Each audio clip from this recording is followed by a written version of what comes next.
Lavrov a déclaré que ces négociations et ces actions de la part de l'Occident collectif répondent, semble-t-il, à une stratégie visant à donner à nouveau du temps au régime de Kiev. Et que la Fédération de Russie comprend déjà que ce qui a été négocié avec les États-Unis en Alaska est mort et que maintenant, en gros, la Russie va devoir agir seule.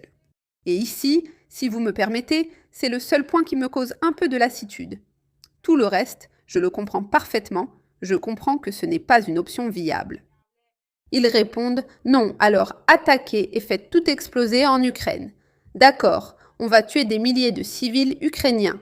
Et sincèrement, moi, quand je suis sans électricité en Crimée, ça ne me fait pas sourire du tout. La possibilité que la Russie attaque avec des armes nucléaires les pauvres civils, les civils d'Ukraine, simplement pour prouver on ne sait pas trop quoi, en tuant des enfants ukrainiens. Et si quelqu'un pense que je vais sourire à ce sujet, eh bien non. Évidemment, je ne vais pas le faire parce que moi aussi j'ai mon fils et parce que je ne souhaite absolument ce mal à personne. Et je soutiens la décision de la Fédération de Russie de protéger les civils jusqu'au bout. Parce qu'ils ne sont pas responsables et n'ont aucune chance, aucune possibilité de fuir des territoires qui sont maintenant complètement plongés dans une guerre que l'OTAN mène avec des mains ukrainiennes contre la Fédération de Russie.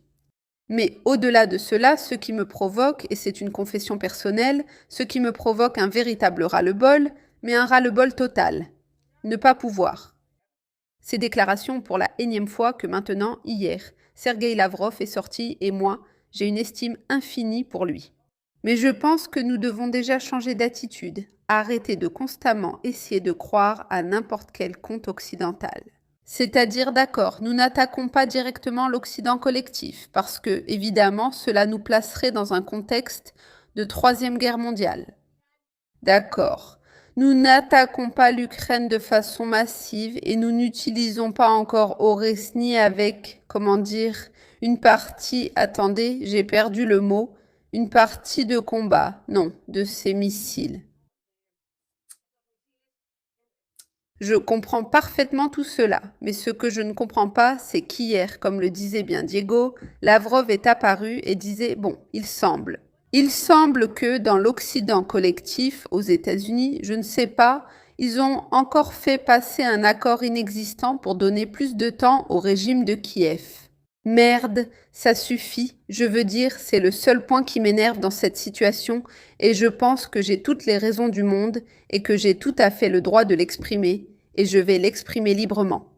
Je veux dire, il est peut-être temps d'arrêter de croire, je ne sais pas, aux promesses occidentales, alors que nous avions les accords de Minsk en 2014. Les premiers et les seconds qui ont servi à gagner du temps, de la part de l'OTAN, pour armer l'Ukraine.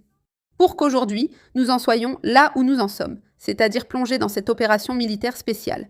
Ça, c'est d'un côté. 2 points. Un autre point, au moins, concerne les négociations en Turquie, où la partie ukrainienne a promis à la Fédération de Russie qu'une sorte d'accord définitif allait être conclu. Et où, finalement, ce qui s'est passé, c'est que la Russie a retiré ses troupes de Kiev. Mais la partie occidentale, en particulier la Grande-Bretagne ou enfin le Royaume-Uni, est allée en Ukraine pour dire qu'il n'y avait aucune possibilité de parvenir à ces accords. Et que ce que devaient de faire les Ukrainiens, c'était de continuer la guerre jusqu'au dernier Ukrainien. Et maintenant, tu me dis que nous avons conclu un accord avec les États-Unis en croyant vraiment, sérieusement, que les États-Unis allaient sincèrement. C'est-à-dire, si vraiment nous l'avons cru. Je refuse catégoriquement que Lavrov vienne le reconnaître, vraiment. C'est-à-dire, c'est le seul point qui me paraît absolument déplorable à dire, ou du moins, c'est ce que cela a laissé entendre. Et j'espère qu'à un moment donné, ils finiront par démentir ou expliquer et qu'il nous sera enfin clair ce qu'ils voulaient dire exactement bon sang. Mais ce qui n'est pas normal, c'est qu'à ce stade de l'histoire, la Fédération de Russie puisse encore gober je ne sais quelle histoire des États-Unis, de l'Union européenne ou de Zelensky. Non, nous comprenons parfaitement que malheureusement nous devons subir des coupures d'électricité, malheureusement nous devons subir des coupures d'Internet, malheureusement nous devons vivre sans essence, nous devons nous adapter aux circonstances, et nous devons traverser tout cela parce que c'est une guerre d'usure et évidemment cela fonctionne aussi contre nous. Ceci est une opération psychologique de l'Ukraine et c'est quelque chose auquel il faut s'adapter. Il faut essayer d'agir du mieux possible et garder la tête aussi froide que possible. Tout cela, je le comprends. Ce que je ne suis pas capable de comprendre, c'est que soudainement le ministre des Affaires étrangères de la Fédération de Russie sorte et insinue que « Oh, eh bien, il semble que l'Occident collectif nous ait encore trompés. » Ne me fais pas marcher, je veux dire, je considère Lavrov comme une personne intelligente et j'espère qu'à un moment donné, tout cela finira par se résoudre et que nous finirons par comprendre. Pourquoi exactement est-il en train de dire cela ? Et à quel propos sont-ils censés parler de ces soi-disant accords que les États-Unis, encore une fois, n'ont pas respectés ? Mais s'il s'agit simplement que la Fédération de Russie a cru les États-Unis sur parole et qu'il s'avère que les États-Unis non, qu'ils n'ont pas respecté leurs engagements. Franchement, là-dessus, on devrait vraiment se sentir comme des idiots, à se demander jusqu'où exactement. On va continuer et je mets ça ici à l'écran. L'histoire montre qu'on ne peut pas négocier avec les États-Unis, tout simplement, c'est impossible.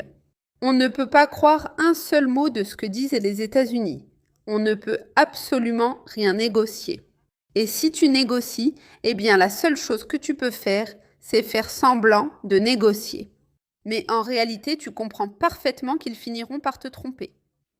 Attention, fais gaffe, peut-être que ça ne devrait pas... Et je lui laisse ce point de « je ne sais pas ». J'apaise un peu ma colère à ce sujet et je lui laisse comme ce point de « voyons comment je peux le dire », ce point de « je ne sais pas », de « elle agit » de stratégie envers la Fédération de Russie, comme ce point de malentendu. Peut-être de ma part, parce que cela est peut-être dû au fait qu'en effet, la Russie n'a pas cru un seul mot des États-Unis. Elle a toujours agi de manière indépendante et s'est essentiellement concentrée sur l'aspect militaire jusqu'à atteindre les objectifs de l'opération militaire spéciale. Mais elle a quand même laissé croire aux États-Unis qu'ils négociaient.